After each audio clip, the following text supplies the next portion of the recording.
Fighting men are coming home. From Halifax to Victoria, we are welcoming back their battle units. The Toronto Scottish, the Seaforths, the Black Watch, the RWRs, the South Saskatchewans, the West Nova Scotians. Every week the veterans return as the nation acclaims its son.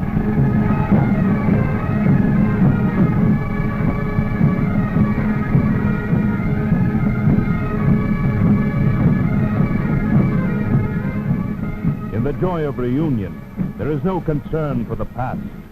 But tomorrow, and in the months to come, these veterans must find their places in the life of Canada.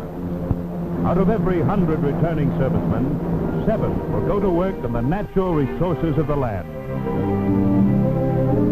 Most of these will take up farming, but many will establish themselves in occupations like commercial fishing. With other farmers and fishermen, they will produce food not only for Canada, but for Europe, where hunger is now the first great problem of peace. For the rich resources of Canada, its prairies, lakes, and rivers, and forests provide the real wealth of the nation and will provide employment in the peacetime building program.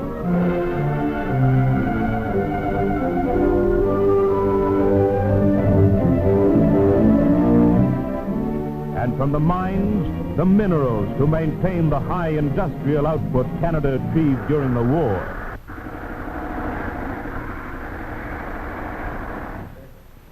About 18 out of every 100 servicemen plan to return to school. Half will go to high school and university to become chemists, lawyers, architects, executives of all kinds. The other half will learn new skills in vocational training schools or train on the job. The construction trades offer new opportunities for the returned man. It's estimated that about 500,000 housing units will be built in Canada in the next 5 years. Veterans will take their places as productive citizens for the reconstruction and prosperity of Canada. 68% of returning servicemen will require industrial or other urban employment. Many of these have jobs or businesses waiting for them. About 1/3 will have to find new jobs. A high level of employment is the key to the success of the whole rehabilitation program. It can succeed only as a mutual effort in which the veteran, the community, the government, and industry all play their parts. But our men need more than jobs. They need the understanding and cooperation of all of us if they're to resume normal life as civilians. But among them are some who require special treatment. They are Canada's 25,000 disabled veterans, casualties who lost arms, legs, sight, or hearing.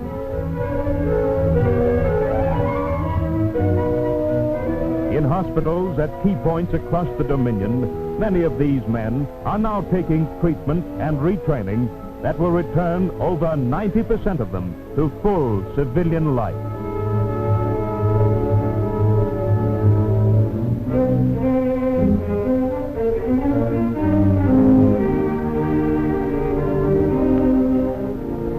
The hospital staffs are well trained in the latest techniques of therapy and surgery.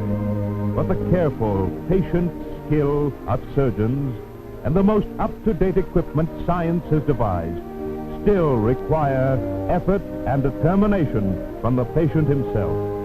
Only by the combination of these can recovery be made.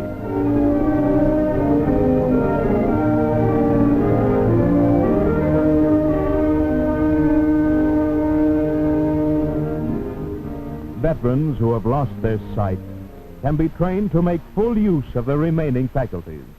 The Canadian National Institute for the Blind cooperates in teaching them to be self-sufficient and helps them to find suitable jobs. Believing he could never hear again, the sudden sound of a voice brings him new life.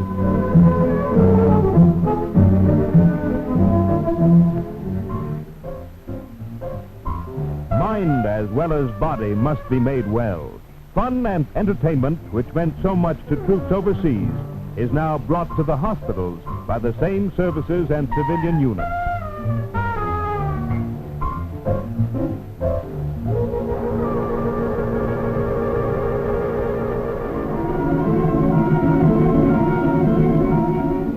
Moving the injured limb is slow and sometimes painful.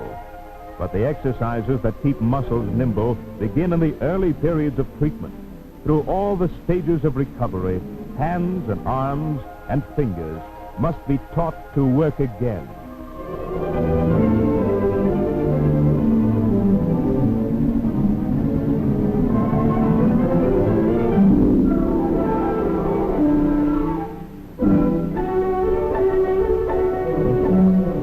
Physiotherapy made great strides during the war. Its discoveries are applied in restoring damaged parts of the body to usefulness. Made by specialists who are themselves amputees, the artificial limbs require expert fitting. And it's a great day when an amputee gets his new legs.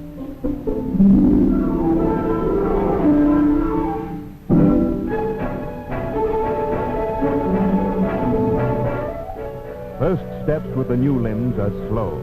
It's like learning to walk again with a different balance and control. But the men show the will to persevere. Tilting the teapot is no trick for the able-bodied, but the arm amputee must learn again to do the once simple, everyday things.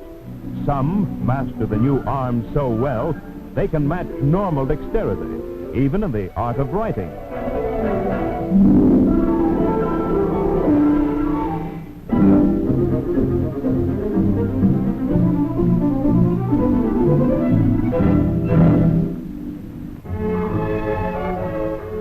Casualty rehabilitation officers at the hospitals help the men in planning their future. When a veteran decides on an occupation, his treatment and retraining are pointed toward that goal.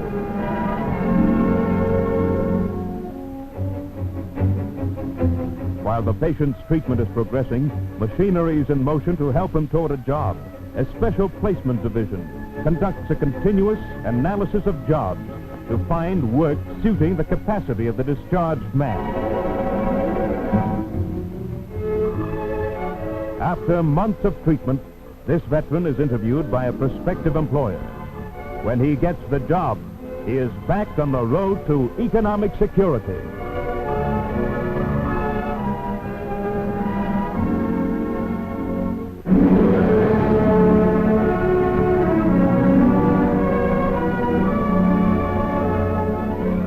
Canada's war casualties are finding useful occupations.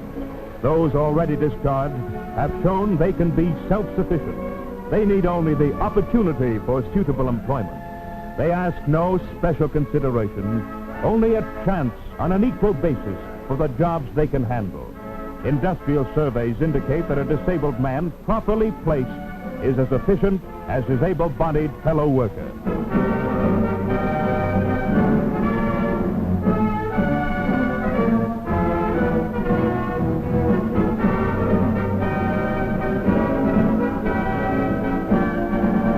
With an adequate job and the understanding of his family, the war casualty can look forward to leading a normal life.